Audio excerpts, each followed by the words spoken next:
у вас было такое ладное хозяйство, чтобы вам хватило просто и продавать, и обменять на что хотите, и кормить семью, и вообще, чтобы ваше хозяйство вас кормило, и вам больше ни о чем думать бы не пришлось, если вы действительно занимаетесь хозяйством, а у вас не 2 цыпленка где-то там ходят. Вы ходите, начитываете на воду 12 раз, и эту воду начинаете прыскать на коровник, на курятник, просто по двору. И возвращайтесь домой. Жила баба Дуся на окраине села. Жила богато-пребогато.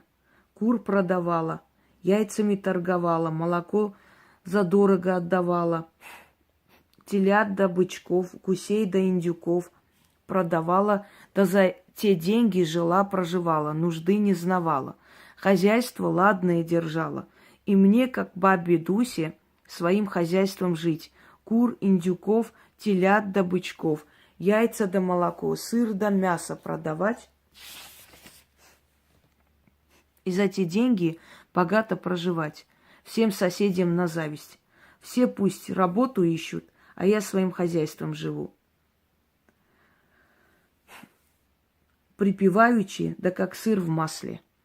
Да будет так, заклято. Кто такая у нас баба Дуся? Согласно преданию, была такая ведунья, которая понимала язык животных, язык трав и могла приказать своему хозяйству приумножаться. И тому же учила сельских баб. И вот как бы из поколения в поколение эта богатая хозяйственная баба Дуся осталась как пример такой хозяюшки, которая может и семью кормить, и продавать из своего хозяйства, и припеваючи жить. Вот мы привязываем свой заговор к этой женщине, для того, чтобы у нас было такое же ладное, богатое хозяйство, как у бабы Дуси. Еще раз читаю. Жила баба Дуся на окраине села. Жила богато-пребогато. Кур продавала, яйцами торговала, молоко задорого отдавала, телят да бычков, гусей да индюков продавала, да за эти деньги жила-проживала, нужды не знавала, хозяйство ладное держала. И мне, как бабе Дусе, своим хозяйством жить. Кур, индюков, телят да бычков, яйца да молоко, сыр да мясо продавать и за те деньги богато проживать. Всем соседям на зависть. Все пусть работу ищут, а я своим хозяйством живу, припеваючи, да как сыр в масле. Истинно так заклято.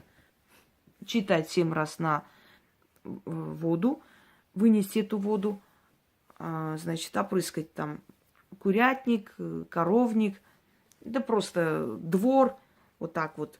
И делать это желательно первое время каждый день, то есть месяца 2-3.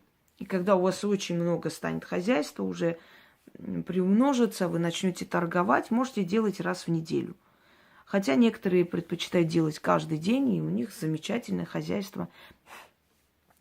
Мне писали с разных стран, там, где особенно экономически очень тяжело жить. Например, Узбекистан, Таджикистан. Мне женщины писали, благодарили, что у них такое хорошее хозяйство, что соседи прям завидуют, не понимая, откуда, что за секрет у нее, что вот она может своим хозяйством жить.